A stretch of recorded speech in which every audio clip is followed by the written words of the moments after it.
બસ તું એ પ્રાર્થના કર કે તારી બેને નોટ બનાવવા માંડે, બીજું કઈ નહીં. બરોબર છે આ. આંસુ આટલું છે દહીં ને મગ ને ભાત. મારે દીપક એમ બહુ કહે કે અમે આખું ઘર રેડી થઈ જશું ને તો એ તારું પૂરું નહીં થાય. પેટમાં છે ને ભાઈ એવી છે ને એટલે. લ્યો મારી દીકરીઓ બે મીઠડા લઈ લઉં. જય શ્રી કૃષ્ણ બધાને, જય જલારામ. કેમ છો બધા? તો બસ જો સવારનો ટાઈમ છે અને આજે મારે જવું છે મોરબી, કારણ કે હિયાને છે ને બોર્ડ એક્ઝામને લીધે રજા છે. આપણે કાલ વાત કરી હતી ને, તો અને કન્ટિન્યુઅસલી 3 દિવસ આવે છે રજા. મંડે ખાલી 2 કલાક જ જવાનું છે. તો દીપક કહે કે તમે જઈ આવો. આંસી એ મામાના ઘરે જવું કરે છે અને હિયા એ આમ કન્ટિન્યુઅસલી એક્ઝામ પ્રોજેક્ટ અને બધું હોય ને, તો એ પણ થાકી ગઈ હતી. એટલે એવું બધું છે. તો એ કહે કે જઈ આવો. એમાં એવું છે કે મેઇન વસ્તુ એ છે કે મારી કઝિન સિસ્ટર જે તે દિવસે આવીને રોકાણી હતી ને, એ પણ જાય છે. એટલે સથવાર હોય છે. એટલે મને કે તું જઈ આવી કે પછી હું તને 3-4 દિવસ પછી મંડે કેમ લઈ જઈશ કે. એટલે એવું કંઈક છે. મને છે ને સાચું કહું ને તો મને 2 દિવસ માટે જવું ન ગમે. ભલે આટલું નજીક રહ્યું ને તોય હું ક્યારેય એમ હાલો શુક્ર શનિની રજા છે ને તો જઈ આવી એમ હું ક્યારેય નથી જતી. હમણાં એકવાર વચ્ચે ગઈ હતી ત્યારે આંસીથી હું બહુ થાકી ગઈ હતી અને આ વખતે જાઉં છું કારણ કે આ બેનોની એ ઈચ્છા છે, 2 દીકરીઓની. અને દીપક એ કહે છે કે હમણાં કન્ટિન્યુઅસલી વ્લોગ ને એક્ઝામ ને પ્રોજેક્ટ્સ ને બધું ચાલતું હોય ને ઘરનું કામ તો ઓબ્વિયસલી આપણે હોય જ એમ. તો એ કહે કે માનસિક થાકી ગયા હોય ને તો એ કે તું જઈ આવી કે. એટલે બાકી છે ને ઘરનું આટલું સાચવીને જાય ને અહીંયા, એટલે હામો અહીંયાથી થાકીને ગયા હોય પછી ભલે અહીંયા આરામ હોય, પણ અહીંયાથી બહુ થાકી જવાય એમ. બધું સાચવીને એક તો પહેલાં સૌથી પહેલું આપણે હોય મલાઈનું, એટલે મને ન ગમે. તમને મારા જેવું હોય ને આવું 2 દિવસમાં ક્યાંય જવાનો આમ કંટાળો, કોમેન્ટ કરજો મને. ચલો ફટાફટ કામ બતાવી લઉં. વ્લોગ શૂટ કરવાનો ન હોય ને ત્યારે મારે આવા ડિફિકલ્ટ કામ કરવાના હોય. આંશીબેનનું આ ટોಯ್સનું ડ્રોઅર મેં સાફ કર્યું હતું આજથી 8-10 દિવસ પહેલાં. તો અહીંયાથી કોઈ એંગલથી તમને એવું નહીં લાગતું કે આ સાફ કરેલું છે. મેં ઘરમાંથી બધેથી ગોતીને આ બાસ્કેટ્સ કાઢ્યા, આવી રીતના જે વધારાના પ્લાસ્ટિકના ડબ્બા હોય ને આ બધા એ કાઢ્યા. પછી આ રીતના એટલે આમ શું કે આમ વ્યવસ્થિત બધા ગેમ્સનું આપણે છૂટી રાખી શકીએ કે ભાઈ આ ગેમ જોતી હોય તો આ ભલે એ લોકો રહેવા જ ન દે, પણ આની હાલત જો 8 દિવસમાં આ મંદિર સાફ કરવાનું બ્રશ જે તૂટી ગયું હતું ને એ આમાં પડ્યું હશે, એને જ મૂક્યું હોય તો એ પણ આમાં હોય. અને આમાંથી કેટલા કચરા નીકળ્યા કે જેની કોઈ હદ નથી. આખું ઘર સાફ થઈ જાય ને એટલી વારમાં મેં આ સાફ કર્યું. બોલો, તમારી આવી હાલત હોય ને તો કહેજો મને. એટલે મને એમ થાય કે નહીં છે મારા જેવું કોક, મારે એકને જ આવી નથી ઉપાધિ. આવું છે બધું. આટલા ટોઈસ છે અને હજી એક બાસ્કેટ ભર્યું નહીં જુદું. તો અહીંયા મારા અને હિયા બેટના લંચ માટે ઇડલી બનાવી રહી છું. ઇડલીને વઘાર કરીને હું લઈ જવાની છું. બસમાં થોડીક લઈ જઈશ અને હિયા આવીને પણ થોડીક ખાઈ લેશે, કારણ કે અમારો પહોંચવાનો ટાઈમ હતો 3:15-3:30 સુધીનો. ત્યાં સુધી હિયા સ્કૂલેથી આવીને ભૂખી થઈ હોય એટલે એને પણ ન ચાલે ને. 3 વાગ્યા સુધી જો હું પણ ભૂખી રહું ને તો પણ મારું પણ માથું ચડી જાય. એટલે મમ્મીએ કીધું હતું કે હું બનાવી રાખીશ, પણ પછી મેં એને ના પાડી. ઇડલી બનશે ત્યાં સુધીમાં મેં પ્લાન્ટ્સને પાણી પીવડાવી દીધું ને બાલ્કની ક્લીન કરી લીધી અને માખણનું પણ કામ સાથોસાથ થઈ ગયું હતું. મેં આગલે દિવસે જ મલાઈ જમાવી દીધી હતી, એટલે અત્યારે ઇડલીને ઠંડી કરવા માટે ડાઇનિંગ ટેબલ ઉપર મૂકી દીધી. અને અહીંયા ત્યાં મારું માખણ પણ હું તૈયાર કરી લઈશ અને એને 2-3 વાર વોશ કરીને 15-20 મિનિટ માટે ફ્રીજમાં મૂકી દઈશ. એટલે 15-20 મિનિટ પછી ઘી પણ બનાવવા માટે મૂકી દેવાય. આ બધું તો એટલું આમ ટેન્શન આપે ને. 3 દિવસ ક્યાંય જવાનું હોય ને ત્યાં મલાઈનું તો પોટ ભરાઈ જ ગયું હોય અને આ કામ કરવામાં મને તો બહુ કંટાળો આવે. તમને આવતો હોય ને તો કમેન્ટ જરૂરથી કરજો. હવે આ ઇડલીના પણ કાપા કરી લીધા એટલે એ પણ ફટાફટ વઘારાઈ જાય. અને ત્યાં પછી મેં ડસ્ટિંગનું કામ ઉપાડ્યું. આમ તો અત્યારે આ કરવું જરૂરી નહોતું, કારણ પણ અંશુને 2-3 દિવસથી મજા નહોતી ને એટલે આમાં બહુ અત્યારે મને ધૂળ દેખાણીને આવું ને ત્યાં તો હાવ આમ ધબ્બા થઈ જાય. એટલે મેં કીધું લાવો 5 મિનિટ આમ કે આમ એ પણ સાથોસાથ કરી જ લઉં. અને પછી ખાલી ઇડલી વઘારવાની જ રહી અને ત્યાં કપડાં પણ થઈ ગયા હતા. તો કપડાં સૂકવી તો દીધા પણ હવે આ એક કામ રહી ગયું કારણ કે હજી વાસણો ગોઠવવાના હતા, ઇડલી કરવાની હતી અને અંશુબેનને પણ રેડી કરવાના હતા. એટલે કપડાં સૂકવી દીધા પણ સંકેલવાનો ટાઈમ નહોતો રહ્યો. આપણે 9:45 કેમ કંઈક વિડીયો સ્ટાર્ટ કર્યો હતો બરાબર. એ પહેલાં મેં ખાલી 2 રૂમ રહ્યા ને એમાં બેડ ને એ બધું સરખું કર્યું હતું ખાલી, બાકી બધું કામ હતું. 1.5 કલાકમાં એ બધું કમ્પ્લીટ કર્યું. હવે કપડાં સુકાય ને એટલી વારમાં હું હેર વોશ કરી લઉં, ઇડલી વઘારી લઉં અને બેગ પેક કરી લઉં બરાબર. બેગ પેક કરવાના એટલે બાકી રાખ્યા છે કે છે ને જે અમે ઝુડિયોમાંથી લીધા હતા ને કપડાં એ જ સીધા એ બહાર જ પડ્યા છે. કારણ કે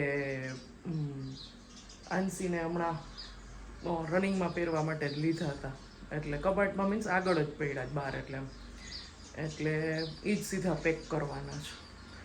અને મારાય કપડાં મેં ઇસ્ત્રીમાંથી આવ્યા ને તો એ બહાર કાઢી જ રાખ્યા છે એટલે એવું કંઈક જ છે બધું. એને 3 જોડી કપડાં છે ને એક નાઇટ ડ્રેસ હોય એટલે એ ફટાફટ પેક થઈ જશે. હું ફટાફટ હેર વોશ કરી લઉં અને પછી ઇડલી વઘારી લઉં. ત્યાં અંશુબેન ઉઠી જશે પછી મારે બહારના 1-2 કામ છે પતાવી લઉં. ત્યાં 12-12:30 થઈ જશે ને મારી હેલ્પરે આવી જશે. 1 વાગે હિયા આવશે ને ત્યાં સુધી કન્ટિન્યુ કામ રહેશે. બધાને આ જ શિડ્યુલ હોય છે મને ખબર છે. એવરી હાઉસવાઈફ આપણે નીકળી નહીં ને ત્યાં સુધી. મારે દીપક એમ બહુ કહે કે અમે આખું ઘર રેડી થઈ જશું ને તો એ તારું પૂરું નહીં થાય. પણ બધે આવું જ છે મને ખબર છે. હવે ઘર આપણને મૂકતું જ નથી તો આપણે શું કરીએ. અમુક કામ છે ને એવા હોય કે બધાયનું થઈ જાય ને કપડાં બધાયના નીકળી જાય ને પછી જ આપણે વોશ કરી શકીએ ને પછી જ સૂકવાઈને સંકેલાય બરાબર. વાસણ એવી જ રીતે થાય કે ભાઈ બધાય નાસ્તો કરી લઈએ તો વાસણ વિછરાય સાફ થાય ને પછી એને આપણે ગોઠવી શકીએ. પ્લાન્ટ્સને પાણી પીવડાવી દઈએ, ઘર ક્લીન કરી લઈએ, ભાઈ આવું કંઈક લઈ જવાનું હોય એ કરી લઈએ. પણ આવા બધા કામ હોય એ તો ત્યારે જ થાય. છોકરાઓ ઉઠે પછી એને રેડી કરાય. જો એને પહેલાં ઉઠાડી દે તો પછી બીજું કંઈ કામ ન થાય. એટલે આમ આપણું કામ ચાલ્યા જ કરે છેલ્લે સુધી એવું છે. સારું ચલો બીજું શું હાઈલા જ કરવાનું છે તો બધું તમારે ને મારે બેયને. તો જો ફાઇનલી અહીંયા ઇડલી પણ રેડી થઈ ગઈ છે અને મારા કઝિન બ્રધર સિસ્ટર બધાય અમે આખા 6-7 ભાઈ બહેન છીએ એટલે મેં 2 ડબ્બા ભરીને જ બનાવી હતી. આમ તો આપણા હાથનું ખવડાવવાનો કંઈ ટાઈમ ન હોય ક્યારેય આમ રહેતો ન. એ લોકો અહીંયા આવે ત્યાર થાય એટલે મેં કીધું આમાંથી બધાને ટેસ્ટ કરાવીશ. ભલે સિમ્પલ વસ્તુ હોય પણ તો પણ મજા આવે. ને અહીંયા જો આપણું ઘી પણ રેડી થઈ ગયું છે એટલે ઓલમોસ્ટ થવામાં છે. અને હવે અમે જો ફાઇનલી નીકળી ગયા છીએ માંડ ઘરમાંથી. તમારી પરિસ્થિતિ પણ આવી જ હોય ને તો પ્લીઝ મને કમેન્ટ કરજો. અને બસ જો હવે બસમાં પણ બેસી ગયા અને હવે શાંતિ થઈ કે હાસ હવે તો આરામ જ છે એમ. તો આવું કંઈક હતું શિડ્યુલ. ફાઇનલી અમે પહોંચી ગયા છીએ મોરબી. નાને એટલા તોફાન કર્યા કે ઓલા ભાઈએ એમ કીધું યા કે હું આને પાછું હું રાજકોટ લેતા જાઉં મને આપી દો એ કે. બોલો પપ્પાને એને ના પાડી કે કોઈ લેવા ન આવતા તો કાકાનો ફોન આવ્યો એટલે પછી છેલ્લે આ પાડી દીધી કે આ મોકલી દો. એટલે મારો કઝિન ભાઈ છે ને એ ગાડી લઈને તેડવા આવે છે અમને બધાને. કારણ કે અમે 4 ને પ્લસમાં 2 હોય. આ બેન તો રોકાવાના છે જાજાજી એટલે હવે કીધું હાલો આવવા દો બીજું આનું. પહોંચી ગયા ને મામાને ઘરે. આપણે ક્યાં પહોંચી ગયા છીએ? ક્યાં છીએ આપણે? હે મોરબીમાં? ઓકે.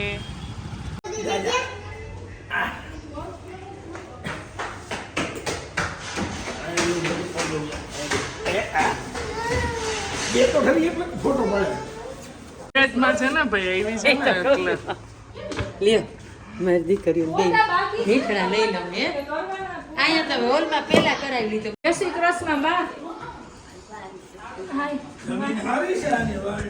હાલ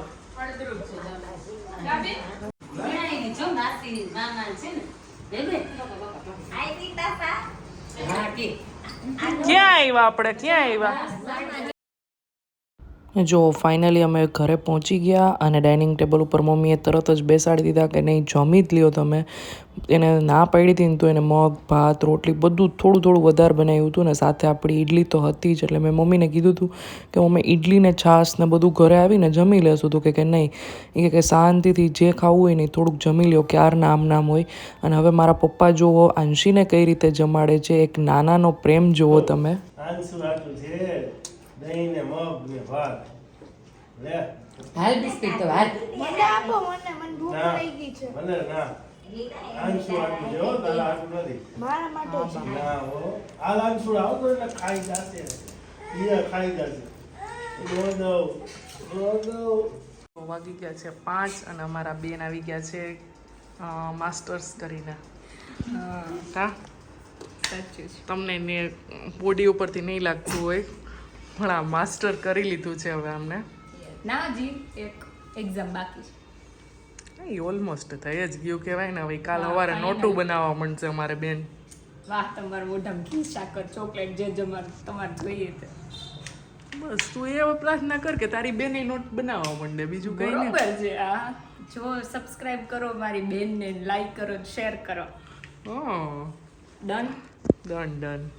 આજે મમ્મીના હાથનું ખાવાનું છે પાળેલ ગાંઠિયા કે પાળેલ સેવનું જે કહેતા હોય એની શાક. હજી આમાં છાશ નાખવાની બાકી છે, લસણ છાશ બે બાકી છે. પછી તો ફાઇનલી મમ્મીના હાથનું બની ગયું છે શાક, મસ્ત મજાનું રસાવાળું ધાણાવાળું.